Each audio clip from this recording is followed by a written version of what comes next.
അയ്യോ പറഞ്ഞാണെങ്കിൽ എനിക്ക് ഇപ്പം ഇത്താന്ന് വിളിക്കാം, നിന്റെ പേരും പറഞ്ഞു, അല്ലെ നിനക്ക് ഷിംനാന്ന് എനിക്ക് വിളിക്കാൻ പറ്റത്തില്ലായിരുന്നു. തണ്ണി തണ്ണിമത്തനോ? തണ്ണിമത്തൻ. തണ്ണിമത്തനോ? ആ അത് ശരിയാ കേട്ടോ, തണ്ണി തമിഴ. തന്നെത്താനെന്നായിപ്പോ കൊച്ച എഴുതിയത്, തണ്ണിമത്തനെന്ന് എഴുത് हेलो എന്നായിട്ട്. गाइस, हाय एसकेएल नमस्ते भाई, कैसे हो? സമസ്തേ ഭയ്യ കൈസേ ഹോ? അച്ഛാ അച്ഛാ, ഹംകോ അച്ഛാ ഹേ. തണ്ണിമത്തനാണോ അതിന്റെ ആൻസർ? തണ്ണിമത്തൻ ശിവശങ്കർ ശരിയല്ലേ? നമ്മളെ ആദ്യമൊക്കെ ഒരു കപ്പ് കൊടുക്കൂ, കുറെ ഒന്നോ കപ്പ്. 5-6 കപ്പ് കൊടുത്തേക്ക്. ആ ഇപ്പൊ തണ്ണിമത്തനായി കേട്ടോ. Okay. Rafiya K hi hi. Hello. എന്നൊക്കെ പോയി എന്ത് ചെയ്യേ കപ്പ? ഞാൻ പോയി കപ്പേരിയ എങ്ങനെയുണ്ട്? ഞാൻ ഫോണൊക്കെ ആയിട്ട് ഇങ്ങനെ ഇരിക്കാം ലൈവിലൊക്കെ. എല്ലാം ഇക്കാ പോകുമ്പോൾ ഈ ഞാൻ കപ്പയൊക്കെ അരിഞ്ഞ് വെച്ച് വേവിച്ച് കൊണ്ടുവന്ന് എനിക്ക് തന്ന ഞാൻ കപ്പയും മീൻകറിയായിട്ട് കഴിക്കാം. ചുമ്മയാണ്. ഞാനിപ്പോ മത്തി കൊണ്ടുവന്നപ്പോ മത്തിയെല്ലാം വെട്ടി മുളകിട്ട് വെച്ചു, പൊരിക്കാൻ തേച്ച് വെച്ചു. അപ്പൊ ഇക്ക ഇപ്പൊ കപ്പയും കൊണ്ടുവന്നു. അപ്പൊ ഇക്ക എന്തൊക്കെയാ പറഞ്ഞു, ആ കപ്പ ഞാനൊന്ന് വെട്ടിത്തരാന്ന് പറഞ്ഞപ്പോ ഞാൻ ആ ലക്ഷ്മി വന്നല്ലോ. ഹായ് ഞാൻ ലക്ഷ്മി ഇല്ലാഞ്ഞിട്ട് കുറച്ച് ദിവസമായിട്ട് ചാനലിൽ ഒരു ഇതില്ലായിരുന്നു കേട്ടോ, ഒരു ഐശ്വര്യം ഇല്ലായിരുന്നു കേട്ടോ. ഞാൻ അന്നേ പറഞ്ഞ ലക്ഷ്മി ഇടയ്ക്കൊക്കെ വരണം, ലക്ഷ്മി വന്നാലേ ഒരു ഐശ്വര്യം ഉള്ളെന്ന്. സബ്സ്ക്രൈബർ കൂടും, ചാനലിന് വ്യൂസ് കൂടും, ലക്ഷ്മി വന്നാലേ ഒരു ഐശ്വര്യം ഉള്ളു. മോശമാകട്ടെ ഇങ്ങനെ വരാത്തത്. എന്താ ലക്ഷ്മി വരാത്തത്? നമ്മുടെ ഹിനക്കുട്ടി ഇന്ന് വന്നില്ല. അതെ. എം ബി ബ്ലോഗ് പോയോ? പോയോ?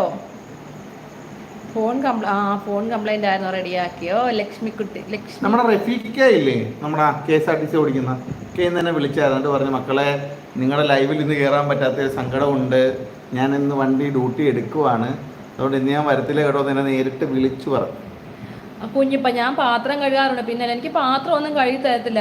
ഇന്ന് മത്തിയെല്ലാം ഇതാക്കി കഴിയുമ്പോ എനിക്ക് ഒന്ന് കപ്പയൊന്ന് മുറിച്ച് തരാന്ന് പറഞ്ഞു. അതിനിപ്പോ എല്ലാരെയും അറിയിക്കണം. പറഞ്ഞു കൊടുക്ക് പാത്രം കഴുകി, ഇനി അതും കൂടെ എന്റെ തലയിൽ വെക്കല്ലേ. കപ്പ മുറിക്കാന്ന് പറഞ്ഞു, അതിനിപ്പോ എല്ലാരെയും അറിയിക്കണം. എല്ലാവർക്കും ലൈവ് വന്നപ്പോൾ ഞാൻ കപ്പ മുറിക്കാൻ പോവാന്നും പറഞ്ഞു ഇരിക്കുക. എന്റെ റബ്ബേ, 2 കപ്പ മുറിച്ച് കഴിഞ്ഞാൽ മുഴുവൻ അറിയിക്കും. എന്ത് ചെയ്യണം ഇതിന് ഞാൻ? ഇനി ഞാൻ കപ്പ മുറിക്കുന്നതിന്റെ വീഡിയോ എടുത്തിട്ട് വേണം എനിക്ക് റീൽസ് ഇടാൻ. ഇതങ്ങനെയാണ്. ഇത് എന്തെങ്കിലും ഒന്ന് ചെറുതായിട്ട് ചെയ്തുകൊണ്ടാണല്ലോ, അത് ഉടനെ അതിന്റെ വീഡിയോ എടുത്ത് റീൽസ് ഇട്ട് ഫേസ്ബുക്കിൽ ഇടുന്നു, ഇൻസ്റ്റയിൽ ഇടുന്നു, പിന്നെ എന്നെ കൊണ്ട് യൂട്യൂബിൽ ഇടിക്കുന്നു. വന്നു. ഹായ് ഹിന, എന്ത് പറ്റി താമസിച്ചേ? റഫിയ, നിങ്ങൾ ഷട്ടിൽ ബാറ്റ് കളിക്കാറുണ്ടോ? ഉണ്ട്. നിങ്ങൾ കളിക്കാറുണ്ടോ ഷട്ടിൽ ബാറ്റ്? ഉണ്ടോ? നമ്മുടെ പിന്നെ ഫാത്തിമ ഫുഡ് കഴിക്കാൻ പോയോ? ലക്ഷ്മി എന്തെടുക്കുന്നു? കുഞ്ഞിപ്പ എന്തൊക്കെ ഫുഡൊക്കെ ഉണ്ടാക്കാൻ അറിയാവോ കുഞ്ഞിപ്പാക്ക്? കുഞ്ഞിപ്പാക്ക് പണി വരുന്നുണ്ട്. കുഞ്ഞിപ്പ എന്തെങ്കിലും ഉണ്ടാക്കാൻ അറിയാമെന്ന് പറയും. കുഞ്ഞിപ്പ വീട്ടിൽ ചെല്ലുമ്പോൾ പറയും, കൊണ്ടാട്ടി പറയും, ഇനി അത് ഉണ്ടാക്കി തരാൻ പറയും. അപ്പോൾ കുഞ്ഞിപ്പ അത് ഉണ്ടാക്കി കൊടുക്കേണ്ടി വരും. വെറുതെ പറയാതൊരു രക്ഷപ്പെട്ടു പോകുന്നതാണ് നല്ലത്. സബ് ചെയ്യാത്തവർ സബ് ചെയ്തണം, ലൈക്ക് ചെയ്യാത്തവർ ലൈക്ക് നിങ്ങൾ റെക്കോർഡ് ചെയ്ത് വെക്കാൻ വല്ല മാർഗം കൊണ്ട് ഒരു 10 മിനിറ്റ് ഇടവിട്ട് ഇങ്ങനെ പറഞ്ഞുകൊണ്ടിരിക്കുക. നീ പറയണമെന്നില്ലല്ലോ, ഇപ്പം എപ്പോഴും നീ ഇത് പറഞ്ഞ് ബോറടിക്കുന്നില്ല. കണ്ട എന്നെ കുറിച്ച് പറയുന്നത് ഞാൻ ഇടയ്ക്ക് നമ്മുടെ ചാനൽ ഇങ്ങനെ ചെയ്തു വെക്കുന്നു. ഇപ്പോൾ ഒരു 10 മിനിറ്റ് ഇടവിട്ട് പരസ്യം കണക്ക്. നിങ്ങളെല്ലാവരും സബ്സ്ക്രൈബ് ചെയ്യും. സബ്സ്ക്രൈബ് ചെയ്താലേ നാളെ ഞങ്ങളുടെ നോട്ടിഫിക്കേഷൻ നിങ്ങൾക്ക് വരത്തുള്ളൂ. നിങ്ങളിങ്ങനെ പറഞ്ഞുകൊണ്ടിരിക്കും. അതെങ്ങനെയുണ്ട്?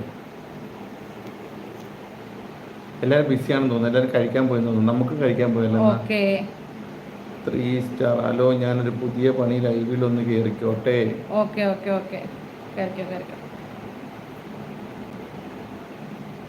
ഗെയിം ഹായ് ലൈക്കും ചെയ്യണം, സപ്പോർട്ട് ചെയ്യണം.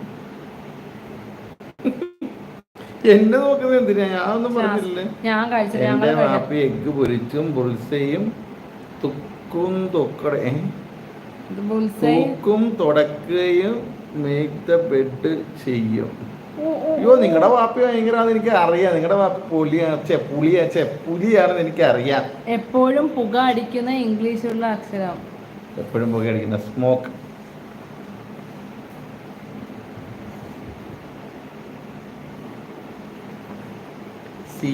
സിഗരറ്റ്. എപ്പോഴും പുക അടിക്കുന്ന ഇംഗ്ലീഷുള്ള അക്ഷരം. സിഗരറ്റ് അല്ലെ ലാമ്പ്. എല്ല് ബി ആയിരിക്കും. AC നടക്കിരിക്കുന്നോണ്ട് ബിക്ക് പുക അടിക്കുമായിരിക്കും. ബി ആയിരിക്കും.